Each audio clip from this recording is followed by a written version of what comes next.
तो जैसे हमने लास्ट अपनी वीडियो में बेसिकली हमने स्टेट के कॉन्सेप्ट को समझा था।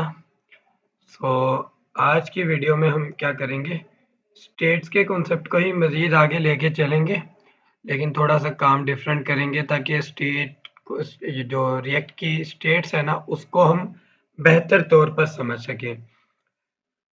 सो अभी हम देख लेते हैं कि लास्ट टाइम हमने क्या काम किया था। तो उसका जस्ट थोड़ा सा ओवरव्यू दे दूं मैं आपको। हम अपनी ऐप को स्टार्ट करते हैं npm run dev की कमांड से। अच्छा, यहाँ पर मैंने जो प्रोडक्ट कार्ड थे ना बेसिकली, उसमें इमेजेस मैनुअली ऐड अप कर दी। ठीक है, और कुछ भी नहीं, जस्ट चेंज किया, बस इमेजेस को मैंने मैनुअली ऐड करवाया बिकॉज वो डिस्प्ले नहीं हो रही थी, तो हमारा कार्ड कैसा दिख रहा था हमें नहीं आइडिया हो रहा था।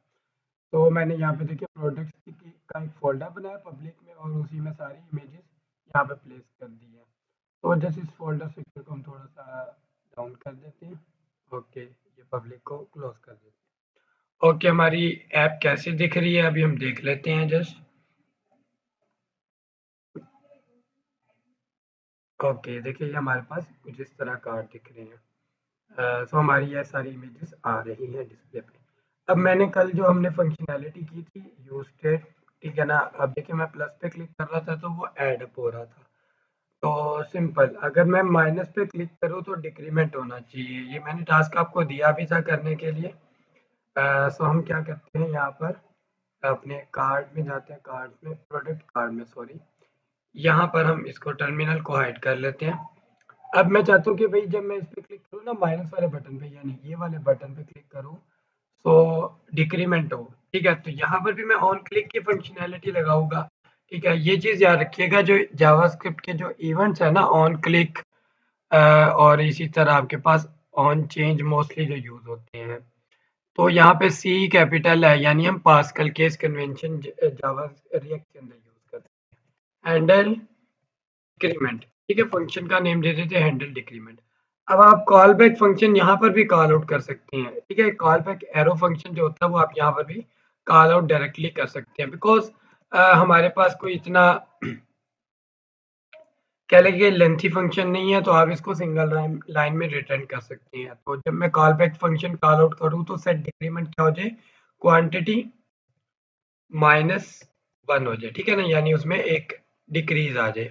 तो सिंपल मैंने डायरेक्टली, ये होता है call back function. Call back function का कोई नेम नहीं होता बेसिकली, आपके पास call back function without name call होते हैं। मैं आपको जस्ट थोड़ा सा दिखा भी देता हूँ, बट पहले इसको देख लेते हैं। तो देखिए ये +1 हो रहा है, 2 हो रहा है, ठीक है, ये माइनस पे क्लिक किया तो आप देखिए लेस भी हो रहा है। बट जब ये मैं यहाँ पर क्लिक कर रहा हूँ तो ये -1 -6 वगैरह इस तरह जा रहा है। ठीक है ना, तो ये 0 से लेस तो नहीं जाना चाहिए ना, तो इसीलिए मैं इसको या क्या करते हैं, हम यहाँ पर इसको कॉल आउट ही कर लेते हैं फंक्शन को। यहाँ पे क्लिक करेंगे हैंडल डिक्रीमेंट, हैंडल डिक्रीमेंट। ठीक है, इसको कॉपी कर लेते हैं हम, जस्ट यहाँ पर अपना फंक्शन कॉल आउट करते हैं, कमेंट दे देते हैं। ठीक है ना, फंक्शन फॉर डिक्रीजिंग क्वांटिटी। ठीक है ना, और यहाँ पे हम अब एरो फंक्शन बनाएंगे। नॉर्मल फंक्शन तो हमने बनाया ना, तो सिंपल लिखते हैं फंक्शन, और फंक्शन का नेम लिखेंगे और पैरेंथेसिस और कर्ली ब्रेसेस। लेकिन हम एरो फंक्शन यूज करेंगे ताकि आपको एरो फंक्शन भी बनाना आए। बेसिकली आपके पास एरो फंक्शन कुछ इस तरह बनता है कि आप डायरेक्टली पैरेंथेसिस और एरो का साइन और कर्ली ब्रेसेस, ये आपके पास नॉर्मल एरो फंक्शन होता है। बट सारी बात है कि आप इसको कॉल आउट कैसे करेंगे, इसको फंक्शन का कोई नेम भी तो होना चाहिए ना। तो इसीलिए हम क्या करते हैं, सिंपल इसको एक कॉस्ट वेरिएबल डायनामिक उसको असाइन कर देते हैं। इट मीन्स कि एरो फंक्शन आपके पास इतना पार्ट होता है, ये जो इक्वल और इससे पहले वाला पार्ट है वो ऐसे है जैसे आप एक वेरिएबल डिक्लेयर कर रहे हो, तो आपने ये वैल्यू उसको असाइन कर दी। बिकॉज जावास्क्रिप्ट में आप जो फंक्शंस होते हैं ना वो डायरेक्टली असाइन कर सकते हैं। ठीक है ना, फंक्शंस भी असाइन कर सकते हैं, जैसे अरे ऑब्जेक्ट्स वगैरह असाइन कर सकते हैं। तो सिंपल मैंने ये वाला काम किया, यहाँ पे एरो फंक्शन बना लिया। अब मैं क्वांटिटी को डिक्रीज करवाऊंगा, तो मैं यहाँ पे कंडीशन लगा देता हूँ इफ। ठीक है ना, ये क्वांटिटी कब काम करेगी, कि जब तक मेरी क्वांटिटी ग्रेटर देन 0 हो। ठीक है ना, ग्रेटर देन इक्वल टू 0 भी कर सकते हैं। ठीक है, यानी जब उसके इक्वल हो या ग्रेटर हो तब ये काम करे। सेट क्वांटिटी क्वांटिटी -1, ठीक है। अब हम देखेंगे क्या ये काम कर रहा है। सो ओके, इंक्रीज हो रहा है और डिक्रीज भी हो रहा है, ठीक है ना। और ये देखिए -1 पे जा रहा है, ये हम देखते हैं क्यों। बिकॉज जब ग्रेटर देन इक्वल टू 0 हो तब भी हो, लेकिन हम सिंपल ग्रेटर देन रखेंगे। तो अब अगर हम करें तो नहीं होगा ये हमारे पास। ओके, तो हमारे पास इस तरह क्या होगा, हमारी प्राइस डिक्रीज हो जाएगी। तो सिंपल हमारे पास प्राइस डिक्रीज की फंक्शनैलिटी हो गई है, ठीक है। अब हम चाहते हैं कि स्प्लिट की मदद से ही जब मैं प्लस पे क्लिक करूँ तो जब क्वांटिटी इंक्रीज हो तो यहाँ पे नीचे एक आपके पास टोटल प्राइस आ रही हो, या यही प्राइस टोटल वाली जो है ना वो इंक्रीज करे। चले मैं टोटल प्राइस क्लिक बना लेता हूँ। सिंपल एक पैराग्राफ ले लेते हैं। हम स्टाइलिंग पे बात नहीं कर रहे, अभी हम बात कर रहे हैं इसकी बेसिकली फंक्शनैलिटी पे, कि टोटल कॉस्ट या टोटल प्राइस बोल लेते हैं। चलिए मैं इसको टोटल प्राइस और यहाँ पे लिखा है, ठीक है ना। यहाँ पे हम वैल्यूज लिखे। अब यहाँ पे जैसे आ रही है ना 1800 प्राइस आ रही है, ठीक है ना।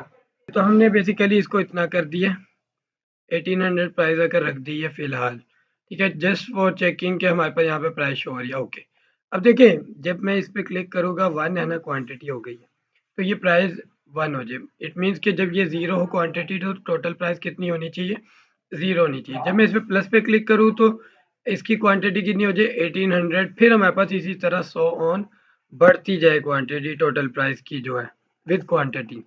अब इसके लिए मैं क्या करूँगा, हमारे पास मल्टीपल मेथड्स हैं। हम एक काम कर सकते हैं, एक स्टेट ले लेंगे टोटल प्राइस की।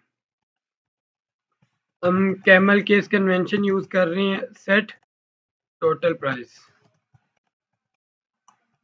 सॉरी स्पेस नहीं आएगी, टोटल प्राइस और equal to use state. Okay, अब यूज स्टेट की बाय डिफॉल्ट वैल्यू रख देंगे 0, ठीक है ना। क्योंकि डिफॉल्ट वैल्यू क्या होनी चाहिए, 0 होनी चाहिए ना। तो सिंपल यहाँ पर हम 1800 की जगह अगर टोटल प्राइस को यूज कर ले। ओके, हमने टोटल प्राइस को यूज कर लिया। अब आप देखिए 0 आ रही है, ठीक है ना। टोटल प्राइस यहाँ पे 0 शो हो रही है बिकॉज यूज स्टेट के अंदर डिफॉल्ट वैल्यू 0 पास की गई है। और इसी तरह हमारे पास एक्चुअल वेरिएबल होता है और ये आपके पास चेंजर फंक्शन होता है, ठीक है ना, जिसने चेंज करवाना है। तो सिंपल इतना हो गया। अब जब मैं इस पर क्लिक करूँ जैसे ये 1 हो तो इट मीन्स कि यहाँ पे क्या हो जानी चाहिए, प्राइस जो आपकी प्रोडक्ट की प्राइस है 1800 है उसके इक्वल हो जानी चाहिए। तो अब मैं इसको कैसे मतलब इस फंक्शनैलिटी को डन करूँगा, ये जो इंक्रीमेंट वाली फंक्शनैलिटी है, ठीक है ना, यानी ये जो हैंडल इंक्रीमेंट वाली फंक्शनैलिटी है, इसी के अंदर मैं सेट टोटल प्राइस करूँगा इक्वल। अब देखिए आपने, अब देखो डिफ़ॉल्ट वैल्यू क्या है इसकी, 0 है, ठीक है ना। तो आप 0 मैं +1 कर या मल्टीप्लाई कर दोगे, अगर मैं जैसे यहाँ पे टोटल प्राइस मल्टीप्लाई बाय 1 कर दूँ, ठीक है ना। 1 क्वांटिटी की तादाद से करना तो क्वांटिटी कर दूँ, तो ये इंक्रीज़ होगी नहीं वैल्यू, ठीक है। बिकॉज़ अब ये देखिए इंक्रीज़ नहीं हो रही, बिकॉज़ आपके पास डिफ़ॉल्ट वैल्यू क्या है आपकी 0, ठीक है ना। जब डिफ़ॉल्ट वैल्यू आपकी 0 है तो 0 से कुछ भी मल्टीप्लाई हो तो 0 हो जाता है। तो मुझे इसको सेट करना पड़ेगा। तो मैं आपको जस्ट इसको दिखाता हूँ आप कैसे करेंगे। जब मैं क्वांटिटी पे क्लिक करूँ, मेरी क्वांटिटी क्या हो जाएगी, 1, 0 से 1 हो जाएगी। इट मीन्स कि वो 1 से मल्टीप्लाई होना चाहिए। तो मैं अगर यहाँ पे एक ब्रैकेट लगाता हूँ और लिखता हूँ कि यहाँ पे जब मैं इस पे क्लिक करूँ तो क्वांटिटी, ठीक है, मल्टीप्लाई बाय,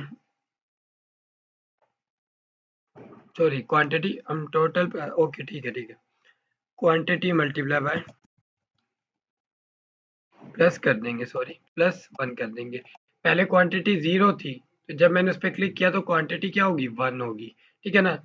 फिर हम अब इसको किससे मल्टीप्लाई करवाएंगे, आपकी जो आइटम डॉट प्राइस है, क्योंकि उसकी एक्चुअल प्राइस तो आइटम डॉट प्राइस के अंदर सेव है ना। सो क्या ये काम करता है चेक करते हैं, ठीक है ना। देखिए जैसे मैंने इस पे क्लिक किया क्वांटिटी क्या होगी 1 और ये क्या होगी टोटल प्राइस 1800। जब मैंने इस पे ट्वाइस क्लिक किया तो आप खुद देखिए कि क्वांटिटी किस तरह बढ़ रही है, सिंगल यूनिट के साथ, ठीक है ना। सिंपल आपके पास क्वांटिटी कैसे इंक्रीज हो रही है, सिंगल यूनिट के साथ। अब वो क्या हो रहा है, हो क्या रहा है, ठीक है, बेसिकली मैं आपको बताता हूँ। आइटम डॉट प्राइस 1 से मल्टीप्लाई हो रहा है, उसके बाद प्लस हो रहा है क्वांटिटी के साथ, ठीक है ना। फर्स्ट टाइम क्वांटिटी की प्राइस 0 थी तो इसी वजह से हमारे पास वो डन हो गया, ठीक है। तो हमें इसको क्या करना होगा, इस हिस्से को हम ब्रैकेट के अंदर लिख लेते हैं, ठीक है ना। इस हिस्से को हम ब्रैकेट के अंदर लिखते हैं। ओके, मैं इसको रिफ्रेश करता हूँ। अब क्लिक करते हैं। ओके, 1800 होगी, ठीक है। देन क्लिक किया तो आप ये देखिए 3600 होगी, ठीक है। अगर मैं इसको ये देखिए क्लिक किया तो 2200, देन क्लिक किया 4400, देन क्लिक किया 6600। तो आप देखिए अकॉर्डिंग टू प्राइस, ठीक है, क्वांटिटी और प्राइस के अकॉर्डिंग आपके पास क्या हो रहा है, इंक्रीज हो रहा है। अच्छा, ये जो ब्रैकेट है ना, बेसिकली आपने बी डिमास रूल पढ़ा होगा, ठीक है ना, बी डिमास रूल, ठीक है ना। अब बी डिमास रूल में आपको पता है डिवीजन मल्टीप्लिकेशन पहले होती है, ठीक है ना। लेकिन बी जो है वो किसको शो करता है, ब्रैकेट को। इट मींस कि ये जो पैरेंथेसिस है ये पहले हो रही है। It means quantity plus one, मतलब जो एक्चुअल क्वांटिटी होगी उसके अंदर एक ऐड हो जाएगा, ठीक है, फिर मल्टीप्लाई होगा आइटम की प्राइस से। सेम यही काम होगा। दोबारा अगर जब मैं क्लिक करूंगा दोबारा एक इंक्रीमेंट होगा, क्वांटिटी 1 से 2 होगी, तो 1 प्लस 1 क्या हो जाएगा, 2। 2 मल्टीप्लाई होके आइटम प्राइस हो जाएगा, 3 हो जाएगी, सेम मल्टीप्लाई होके आइटम प्राइस हमारे पास सिंपल ये प्राइस डिस्प्ले हो जाएगी। ओके, हम इस तरह कर सकते हैं। अब आप लोगों ने क्या काम करना है, आप लोगों के लिए इतना काम है कि आपने ये जो माइनस का बटन है ना, ठीक है, ये देखिए इंक्रीमेंट हो रहा है और ये डिक्रीमेंट भी हो रहा है, बट डिक्रीमेंट के साथ प्राइस नहीं डिक्रीज हो रही, तो आपने ये प्राइस को डिक्रीज करके भी दिखाना है, ठीक है।